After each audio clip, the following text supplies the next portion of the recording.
The first thing I hear from people is, I don't have time. I'm too busy. I've got too many things going on. My kids have too many things to do. My schedule is packed. And that's our starting point. That's our starting point, because it's that exact mind frame and thought process that gets us here into this state of chronic and constant overwhelm. I call it the Amazon society. We are so used to everything happening right now.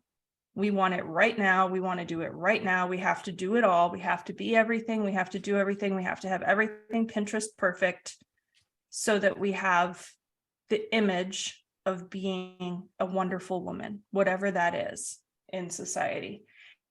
And that image of the wonderful woman, the Pinterest perfect, get everything done, must do everything, has actually driven our bodies to this place of chronic stress and chronic overwhelm. I'm going to tell you things that at face value feel like, well, that's too simple. But if it was simple, I wouldn't have included it. And you're going to hear things that are like, that's impossible. And if it was impossible, I wouldn't have included it. We've gone from a world where our ancestors, gathered fruit and berries. They survived. They didn't have a million things to do. Their sole thing to do was survive. And we move forward into an era where our grandparents lived, where there was some technology, but that was done around the family, or it was done on a set routine schedule. The kids might have had a basketball game one night a week. We are now living in a society where we are expected to always be connected to anyone who needs us. We carry a device around in our pocket to make sure that we are always connected to anyone who needs us. We feel the pressure to answer back. We feel the pressure to come up with a thoughtful and meaningful response. We are always available. We are always on. I know many, many, many women who come home from an 8-hour day of work, and what our body is saying is, you're exhausted, you need to pee, you need to drink some water, and you need some nourishment. But what our brain tells us, and what society tells us, and what our checklist tells us is, you need to do a load of laundry, you need to unload the dishwasher, you need to take the kids to dance, you need to call your husband and tell him to grab something for dinner.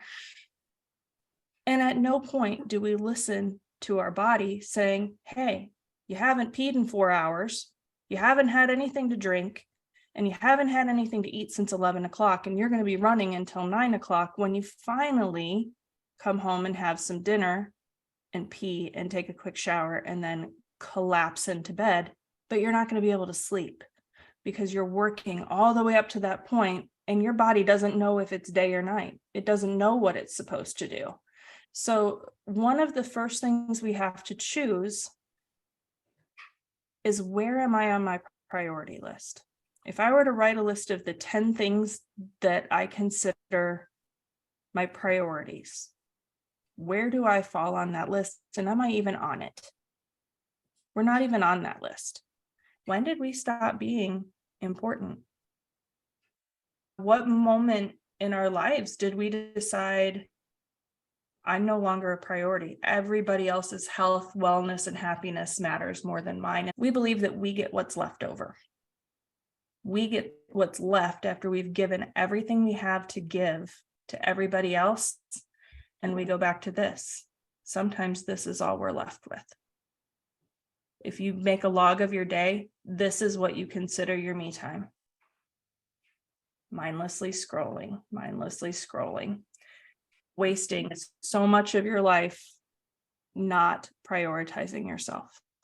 So that is the first big hurdle that we have to face. This really think about, what are your priorities? Where are you on your priority list? Work, home, parents, children, groups that you volunteer in, church, kids' activities. Are you even on the list of your top 10? And my goal is that in everything you do, is that you recognize that moving yourself to position number 1 is not selfish. It's not needy. It's not terrible. It doesn't make you a bad person. It makes you a person who is whole. You get to be whole first in your life. And then you can give what's left to everybody else. And then you're going to find that there are things in your life that really aren't that important to you. You're just afraid of what people will think if you don't do that. But when you start prioritizing yourself and living your life for yourself, you're going to start to recognize, what value does this hold for me? And what value can I bring to this situation? Where then does it fall in my priority list? And am I taking care of myself by agreeing to do this?